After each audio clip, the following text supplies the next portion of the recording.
ಆಚಿ ಮಸಾಲ. ಎಂತ ಅಡಿಗೆಯ ರುಚಿಯಾಗೋ ರಹಸ್ಯವು 20 ರೂಪಾಯಿ. ಯೂಶಲಿ ಒಂದು ಸಿನಿಮಾ ಶುರು ಮಾಡಬೇಕಾದ್ರೆ first look, teaser, trailer, songs, making ಸಿಕ್ಕಾಪಟ್ಟೆ ರಿವೀಲ್ ಮಾಡ್ತಾರೆ. ಬಟ್ ನಿಮ್ ಸಿನಿಮಾದು ಒಂದು ಟೀಸರೇ ಸಿಕ್ಕಾಪಟ್ಟೆ ಸದ್ದು ಮಾಡ್ತು. ಅದಾದ ನಂತರ ಒಂದು ಸಾಂಗ್ ಬಿಟ್ರಿ, ಅದರಲ್ಲೇ ಬಹುತೇಕ ಕತೆ ರಿವೀಲ್ ಆಯ್ತು. ಏನು ಎತ್ತ ಅನ್ನೋದ್ರ ಬಗ್ಗೆ ಒಂದು ಸ್ಪಷ್ಟತೆ ಸಿಗ್ತಾ ಹೋಯ್ತು ನೋಡುಗರಿಗೆ, ವ್ಯೂವರ್ಸ್ಗೆ, ಮೀಡಿಯಾಗೆ, ಇಂಡಸ್ಟ್ರಿಗೆ, ಎಲ್ಲರಿಗೂ ಕೂಡ. ಅಟ್ ದ ಸೇಮ್ ಟೈಮ್ ಇದು ನನ್ನದೇ ಕತೆ ಅಂತಕ್ಕಂಥದ್ದು ನಟ ದರ್ಶನ್ ಅವರು ಮತ್ತೆ ವಿಜಯಲಕ್ಷ್ಮಿ ದರ್ಶನ್ ಅವ್ರಿಗೂ ಗೊತ್ತಾಗ್ತಾ ಹೋಯ್ತು. ಸೊ ಅದೇ ಕಾರಣದಿಂದ ಅವರು ನಿಮ್ಮ ಚಿತ್ರತಂಡದ ಮೇಲೆ ಕೇಸ್ ಕೂಡ ಹಾಕ್ತಾರೆ. ಹೌದು, ಏನು ಮಾಡೋಕ್ಕಾಗಲ್ಲ, ಸಣ್ಣ ಮಿಸ್ಅಂಡರ್ಸ್ಟ್ಯಾಂಡಿಂಗ್ ಆಗಿತ್ತು ಅಷ್ಟೇ. ಆ ಸಣ್ಣ ಮಿಸ್ಅಂಡರ್ಸ್ಟ್ಯಾಂಡಿಂಗ್ ಇವಾಗ ಕ್ಲಿಯರ್ ಆಗಿದೆ. ವಿಜಯಲಕ್ಷ್ಮಿ ಮೇಡಮ್ ಅವ್ರ ಹತ್ರ ನಾನು ಮಾತಾಡಿದೆ ಫೋನಲ್ಲಿ. ಸೊ ಪ್ರಥಮ್ ಸರ್ ಮೂಲಕ, ಅಂದ್ರೆ ಅವ್ರ ಅಡ್ವೊಕೇಟ್ ಮೂಲಕ ನಾನು ಮಾತಾಡಿದೆ ಫೋನಲ್ಲಿ.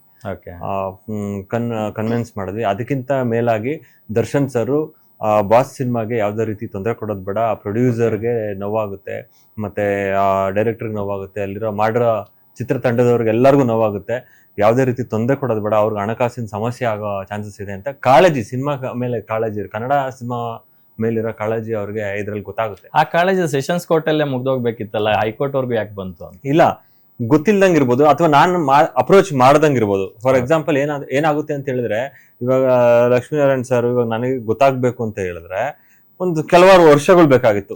ನಾವು ಎಷ್ಟು 2013-14 ಇಂದಾನೆ ಜರ್ನಿ ಮಾಡಿದೀವಿ ಜೊತೆನಲ್ಲಿ. ಅಷ್ಟು ಇವಾಗ ಇಷ್ಟು ಬಾಂಡಿಂಗ್ ಬರ್ಬೇಕು ಅಂದ್ರೆ ಎಷ್ಟು ವರ್ಷದ ಜರ್ನಿ ಬೇಕಾಗಿತ್ತು. ಆ ಜರ್ನಿ ಇಲ್ಲ ಏಕ್ದಮ್ ಹೋಗ್ಬಿಟ್ಟು ನಾನು ಸರ್ ಹಿಂಗೆ ಸಿನಿಮಾ ಮಾಡಿದೀವಿ, ನೀವು ಏನು ಕೇಸ್ ಹಾಕ್ಬೇಡಿ, ಏನು ಮಾಡ್ಬೇಡಿ ಅಂತ ಹೇಳೋದಕ್ಕಾಗತ್ತಾ? ಮತ್ತೆ ನಾನು ಬೇರೆಯವ್ರ ಮೂಲಕ ವಿಜಯಲಕ್ಷ್ಮಿ ಮೇಡಮ್ ಅವ್ರಿಗೆ ನಾನು ಟ್ರೈ ಅಪ್ರೋಚ್ ಮಾಡಿದೀವಿ. ಅದು ನಿಮ್ಗೂ ಗೊತ್ತು, ನಾನು ಎರಡು ಬರ್ಸ್ತೆ ನಿಮ್ಮ ಹತ್ರ ಶೇರ್ ಮಾಡ್ಕೊಂಡಿದ್ದೀನಿ ಅದನ್ನ. ಅದು ಹೋಗಿಲ್ಲ ಮ್ಯಾಟ್ರು. ನಾನು ಫೋನಲ್ಲಿ ಮಾತಾಡಿದಾಗ ನನಗೆ ಗೊತ್ತಾಯ್ತದು, ಇದು ಹೋಗಿಲ್ಲ ಮ್ಯಾಟ್ರು, ಸುಮ್ನೆ ಕಾಗೆ ಹರಿಸಿದ್ದಾರೆ, ಸೆಷನ್ಸ್ ಕೋರ್ಟ್ ಅಲ್ಲಿ ನಿಮ್ ಪರವಾಗಿ ಕೇಸ್ ಆಗುತ್ತೆ. ಎಗೈನ್ ಅದನ್ನ ಪ್ರಶ್ನಿಸಿ ಅವರು ಹೈಕೋರ್ಟ್ ಹೋಗ್ತಾರೆ. ಹೈಕೋರ್ಟ್ ಹೋದ ನಂತರ ಅವರು ಫೋನಲ್ಲಿ ಮಾತಾಡಿದ್ದ, ಹೈಕೋರ್ಟ್ ಅಲ್ಲಿ ಕೇಸ್ ಇದಾದ್ಮೇಲೆ ಮಾತಾಡಿದ್ದ ಫೋನಲ್ಲಿ? ಹೈಕೋರ್ಟ್ ಹೋಗಿ ಕೇಸ್ ಮುಗ್ಸಾದ್ಮೇಲೆ ಅವ್ರು ಹೋಗ್ತಾ ಇದ್ರು ಪ್ರಥಮ್ ಸರ್. ನಾನೇ ಹೋಗ್ಬಿಟ್ಟು ಕರೆದೆ ಪ್ರಥಮ್ ಸರ್ನ, ಸರ್ ಒಂದ್ ನಿಮಿಷ ಮಾತಾಡ್ಬೇಕು ನಿಮ್ಮ ಹತ್ರ, ಮಾತಾಡ್ಬೋದಾ ಅಂತ. ಹೇಳಿ ಸರ್, ಏನ್ ವಿಷಯ ಹೇಳಿ ಅಂತ ಹೇಳಿದ್ರು. ನಾನು ಅದಕ್ಕೆ ಹೇಳಿ ಸರ್, ಇದು ಎಲ್ಲ ಹಿಂಗ್ ಹೋಗ್ತಿದ್ಯಲ್ಲ, ಮೊನ್ನೆ ನಮ್ಮ ಮಂಜು ಅವ್ರು ಬಂದಾಗ ನೀವೇನೋ ಹೇಳಿದ್ರಂತೆ, ಮಂಜಣ್ಣ ಅಂತ ನಮ್ಮ ಇದ್ರಲ್ಲಿದ್ದಾರೆ ಅಸೋಸಿಯೇಟ್, ಅವ್ರು ಬಂದಾಗ ಏನೋ ಹೇಳಿದ್ರಂತೆ, ಅದ್ರ ವಿಷಯವಾಗಿ ಮಾತಾಡೋಣ ಅಂತ ಹೇಳಿದೆ. ಅದಕ್ಕೆ ಮಾತಾಡಿ ಅಂತ ಹೇಳಿದ್ರು. ಸರ್ ಇವಾಗ ಸೋತಿರೋದು ಗೆದ್ದಿರೋದಲ್ಲಿ ಇಂಪಾರ್ಟೆಂಟ್ ಅಲ್ಲ ಸರ್, ಅವ್ರೇನ್ ದರ್ಶನ್ ಸರ್ ಏನ್ ಬೇರೆಯವರಲ್ಲ, ನಾವು ಸಿನಿಮಾ ಇಂಡಸ್ಟ್ರಿಯಲ್ಲಿ ಇರೋ, ನಾನು 13 ವರ್ಷ ಆಯ್ತು ಸಿನಿಮಾ ಇಂಡಸ್ಟ್ರಿಗೆ ಬಂದು. ಆಮೇಲೆ ದರ್ಶನ್ ಸರ್ ಸೀನಿಯರ್ ಮೋಸ್ಟ್ ಮತ್ತೆ one of the popular star in India. ಇವಾಗ ಯಾರಾದ್ರೂ ಎಲ್ಲಕ್ಕಿಂತ ಹೆಚ್ಚಾಗಿ ಗ್ರೌಂಡ್ ಲೆವೆಲ್ ಇಂದ ಬೆಳ್ಕೊಂಬಂತವ್ರು, ಸೊ ಇಂಡಸ್ಟ್ರಿಯಲ್ಲಿ ಹಾಳಾಗ್ಲಕ್ ಗೊತ್ತಿರ್ತಕ್ಕಂತ ವ್ಯಕ್ತಿ ಸರ್. ಒಂದು ದೊಡ್ಡ ಒಬ್ಬ ಪಾಪ್ಯುಲರ್ ಸ್ಟಾರ್. ಅವ್ರು ಯಾರಿಗೂ ಗೊತ್ತಿಲ್ಲ, ಇಂಡಿಯಾ ಮೂಲೆ ಕರ್ನಾಟಕದಲ್ಲಿ ಅಷ್ಟೇ ಅಲ್ಲ, ಎಲ್ಲ ಇಂಡಿಯಾ ಮೂಲೆಯಲ್ಲೂ ದರ್ಶನ್ ಸರ್ ಗೊತ್ತು. ಸೊ ಅಂತವ್ರ ಬಗ್ಗೆ ನಾವ್ ಏನಕ್ಕೆ ಸರ್ ನೆಗೆಟಿವ್ ಆಗಿ ಮಾಡೋಣ, ಅಥವಾ ನೆಗೆಟಿವ್ ಅವ್ರ ಬಗ್ಗೆ ನಾವ್ ಯಾಕೆ ಸರ್ ಇದು ಮಾಡೋಣ, ಒಂದ್ಸತಿ ಕುತ್ಕೊಂಡು ಮಾತಾಡೋಣ ಇದ್ರ ಬಗ್ಗೆ ಅಂತ ಹೇಳಿದ್ರೆ, ಅಲ್ಲೊಂದು ಒಂದ್ 3/4 ಗಂಟೆ 1 hour ವರೆಗೂ ಚರ್ಚೆ ಆಯ್ತು ನನಗೂ ಪ್ರಥಮ್ ಸರ್ ಮಧ್ಯೆ. ಆ ಇದ್ರಲ್ಲಿ ಅವ್ರು ಕನ್ವಿನ್ಸ್ ಆದ್ರು. ಸರಿ ತನುಷ್ ಸರ್, ನಾನು ಮೇಡಮ್ ಅವ್ರ ಹತ್ರ ಮಾತಾಡೋದಕ್ಕೆ ಟ್ರೈ ಮಾಡ್ತೀನಿ, ಇದೇ ಮಾತನ್ನ ಮುಂಚೆ ಹೇಳ್ಬೋದಾಯ್ತಲ್ಲ ಅಂತ ಹೇಳಿದ್ರು ಪ್ರಥಮ್ ಸರ್. ನಾನು ಅದಕ್ಕೆ ಹೇಳಿದೆ, ಸರ್ ಇವಾಗ ನೀವೇನು ಅಂತ ನನಗೆ ಗೊತ್ತಿರಲಿಲ್ಲ, ಇವಾಗ ನಿಮ್ಮ ಹತ್ರ ಮಾತಾಡಾದ್ಮೇಲೆ ನನಗೆ ಗೊತ್ತಾಯ್ತು ನೀವೇನು ಅಂತ.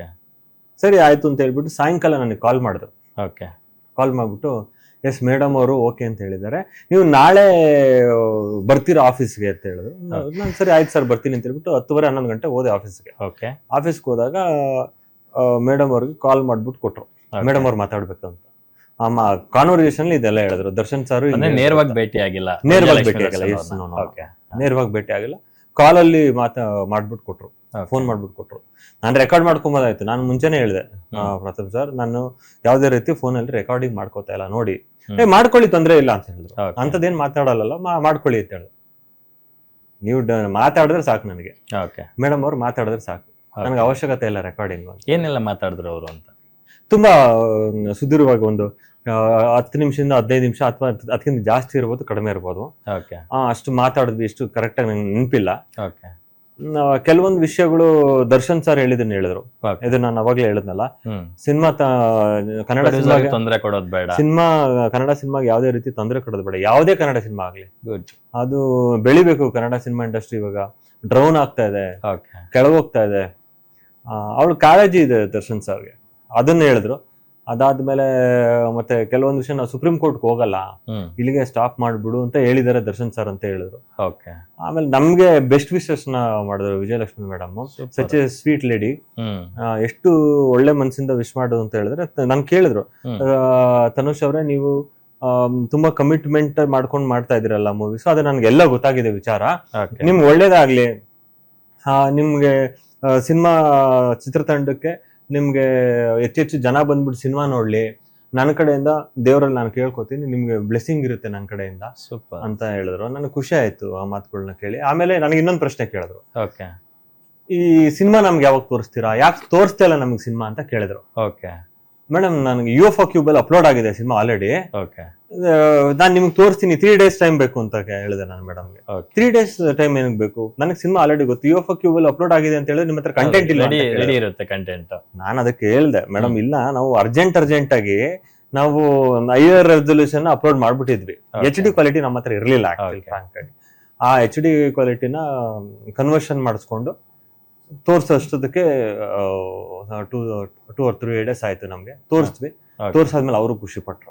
ಆಮೇಲೆ ಅವರು ಹೇಳಿದ್ರು ಮೊದಲ ವೀಕ್ಷಕರು ಪ್ರಭಾಸ್ ಕಡೆಯವರು.